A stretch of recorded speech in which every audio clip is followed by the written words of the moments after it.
Cemeteries are a sanctuary for the living, right? People think cemetery and they think death and sad, and there's just this sort of scary taboo about cemeteries, but cemeteries really are designed to be a beautiful, peaceful, and welcoming place. My name is Liza Altenberg, and I'm the Family Service and Sales Manager here at Oakview Cemetery. Oakview Cemetery was opened in 1911, so we're more than 110 years old now, and over the years we have consistently taken care of the community and worked to lay them to rest. When it comes to laying someone to rest, it's such an emotional decision. So it really is based on what the personal preference, what the family preference is. We really encourage families to have those conversations. They're not fun. Nobody likes to talk about it. But the nice thing is, once you've talked about it and once you've made your plans, you never have to think about it again. And you know that your wishes are going to be met and that your family isn't going to have to ask those questions, did I do the right thing? There are a lot of different options for people when they pass away. So the biggest question that we first ask would be traditional burial, which would be in a casket, or cremation options. And so we have different options for both. For traditional burial, they can go into the ground, which is probably the most traditional way that we have to bury. But we also have above ground options. So we have what we call crypts that are in our mausoleums. And so full traditional casketed burials can be done as entombments in our mausoleum as well. And then for our cremation options, we have the same in-ground options, so we can lay an urn to rest in the ground.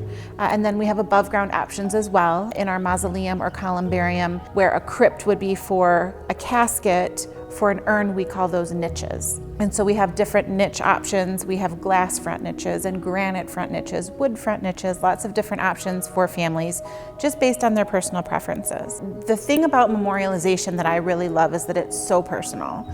You can do absolutely anything. There's so many different things that people use to memorialize. I really love that. I've created memorials for people with certain flowers. I've done memorials for people that had a slot machine. When people really want to do something unique, they'll ask, like, what can we do that nobody else does? Anything from releasing doves at the ceremony to having a bagpiper or a mariachi band come. We can offer little portraits where you actually put a portrait of yourself onto your memorial. When it comes to memorialization, there's really nothing that I think is out of the norm because it's such a personalized process. Cremation has become such a huge part of what people are choosing. So in Michigan, about 5 years ago, we actually tipped over 50%. So more than 50% of people are choosing cremation in the state of Michigan. So I think as a cemetery, we need to be ready for that. We need to have those options for people where we're not talking about the full plot that will fit the traditional casket, but we need to be offering those different options, whether they're niche options or maybe smaller plot options for cremation choices. But memorialization, I think, is just as important. I'm very passionate about the idea of the cemetery offerings because it's a permanent place of rest, so that 6, 7, 8 generations later, those descendants can come back and learn about you and know where you are and pay respect and pay honor and pay tribute to you. So what I would say and what I would want people to know is don't shy away from cemeteries. Come and take in the beauty and spend time here. Spend time talking to the people that you might have laid to rest here.